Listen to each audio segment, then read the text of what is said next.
6 বছর প্রবাসে থাকার পর আমি যখন আমার বউয়ের জন্য উপহার নিয়ে দেশে ফিরলাম, তখন এসে শুনলাম আমার বউ মিথিলা অন্য একজনের সংসার করছে। আমার মাথার ঘাম পায়ে ফেলার কষ্টের টাকা দিয়ে 6টা বছর দীর্ঘ দুবাই প্রবাসের প্রতিটা সেকেন্ড, প্রতিটা মিনিট কেটেছে মরুভূমির তপ্ত বালুর বুকে ঘাম ছড়িয়ে। যখন দুবাই এয়ারপোর্ট থেকে ঢাকার ফ্লাইটে উঠলাম, বুকের ভেতর তখন আনন্দের সুনামি। লাগেজ ভর্তি মিথিলার জন্য পছন্দের জামা কাপড়, কসমেটিক্স আর সোনার গয়না। ভেবেছিলাম না জানিয়ে হঠাৎ দরজায় গিয়ে কড়া নাড়ব। চমকে উঠে মিথিলা যখন আমার বুকে জড়িয়ে ধরবে, তখন 6 বছরের সব ক্লান্তি এক নিমেষে মুছে যাবে। কিন্তু ভাগ্যের কি নির্মম পরিহাস! যে সারপ্রাইজ আমি তাকে দিতে এসেছিলাম, ভাগ্য তার চেয়ে কোটি গুণ বড় এক ধাক্কা আমার জন্য জমিয়ে রেখেছিল। মিথিলাকে যখন আমি ভালোবেসে বিয়ে করি, তখন আমার অন্ধ ভালোবাসার সামনে পৃথিবীর আর কোনো যুক্তি টিকেনি। আমার জন্মদাতা বাবা মা আমাকে কত বুঝিয়েছিল। বাবা বলেছিলেন, বাবা হৃদয়, মেয়েটা ভালো না, বিয়ে করেছিস এই বাড়িতেই থাক। তোর চোখ অন্ধ হতে পারে, কিন্তু আমাদের অভিজ্ঞ চোখ ভুল দেখছে না। তুই সংসার আলাদা করিস না, এই বাড়ি তোর, তুই এই বাড়িতেই থাক। মা কেঁদে কেঁদে আমার হাত ধরেছিলেন, কিন্তু মিথিলার ভালোবাসার মোহে অন্ধ হয়ে আমি আমার জন্মদাতা বাবা মাকে এক ঝটকায় ফেলে চলে এসেছিলাম। তাদের কথা অমান্য করে বউকে নিয়ে বাড়ি ছেড়ে শহরের বুকে একটা আলাদা ভাড়া বাসায় গিয়ে উঠলাম। শুরুর দুটো মাস স্বপ্নের মতো কেটেছিল। মিথিলার হাসি মুখের জন্য আমি দুনিয়া উল্টে দিতে পারতাম। 2 মাস পর একদিন মিথিলা আমার হাত ধরে খুব নরম সুরে বলল, তুমি এভাবে ছোটখাটো কাজ করে কতদিন চলবে? তার চেয়ে তুমি তোমার বাবার জমি বিক্রি করে দুবাই চলে যাও। কয়েকটা বছর একটু কষ্ট করে কিছু টাকা জমাও, তারপর দেশে এসে একটা বড় সড়ো ব্যবসা দিলে আমাদের জীবনটা পুরো বদলে যাবে। মিথিলার সেই মায়াবী কথার পেছনে যে একটা গভীর ফাঁদ লুকানো ছিল, তা বোঝার মতো বুদ্ধি তখন আমার ছিল না। আমি তার পাতা ফাঁদে পা দিলাম। টাকার জন্য শেষমেশ বাবার শেষ সম্বল চাষের জমিও বিক্রি করে দিলাম।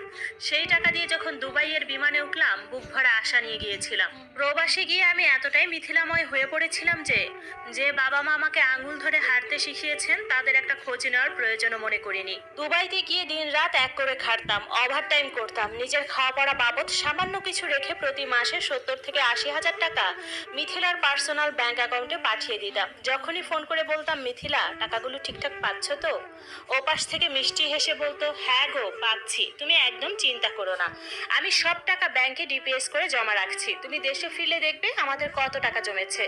ওর এই আশ্বাসে বুক বেঁধে আমি মরুভূমির তপ্ত রোদে নিজের হাড় জল করে খাটতাম। অবশেষে সেই মাহেন্দ্রক্ষণ এলো।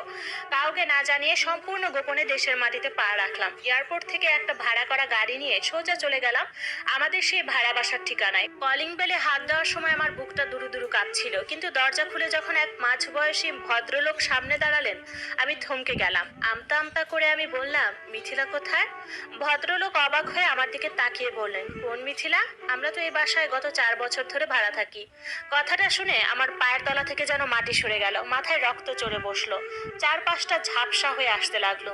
কি বলবো, কি করব, কিছুই মাথা কাজ করছিল না। কাঁপতে কাঁপতে পকেট থেকে ফোনটা বের করে মিথিলার নাম্বারে ডায়াল করলাম। ওপাশ থেকে রিং হতেই ও ফোনটা ধরলো। ও পাশে তখনও আমার পাঠানো টাকায় কেনা এসি চলার শোষ শব্দ। ফোন ধরে মিথিলা স্বাভাবিক গলায় বলল, আজকে এত তাড়াতাড়ি ডিউটি শেষ হয়ে গেল যে? আমি ওর কথার কোনো উত্তর না দিয়ে গলার স্বর যতটা সম্ভব শক্ত করে বললাম, এই তুমি বাসা পাল্টিয়েছো, আমাকে জানাওনি কেন?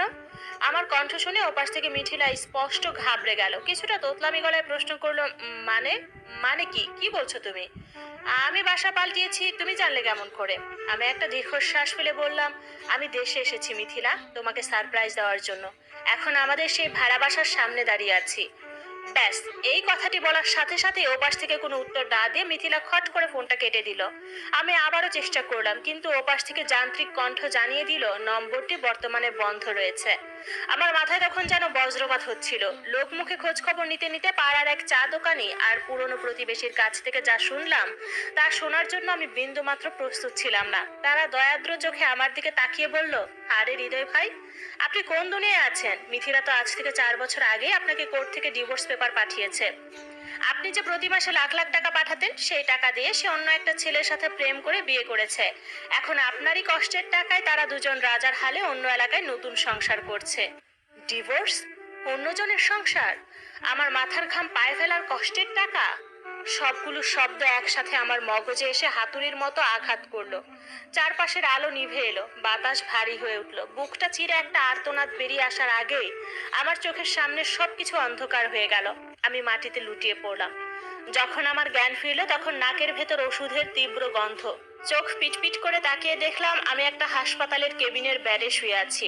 আর আমার বিছানার দুই পাশে বসে আছেন আবার সেই বৃদ্ধ বাবা আর মা, যাদের আমি আজ থেকে 6 বছর আগে একা ফেলে চলে গিয়েছিলাম। যাদের অভিশাপ পাওয়ার কথা ছিল আমার, তারা আজকে আমার এই চরম বিপদের দিনে সব ভুলে আমার মাথার পাশে এসে বসে আছেন। মায়ের চোখে জল, বাবার মুখে ক্লান্ত উদ্বেগের ছাপ। তাদের এই মুখ দুটো দেখা মাত্রই আমার ভেতরে সব বাঁধ ভেঙে গেল। আমি আর নিজেকে ধরে রাখতে পারলাম না। দুহাতে মুখ ঢেকে বাচ্চাদের মতো ঠুকরে কেঁদে উঠলাম।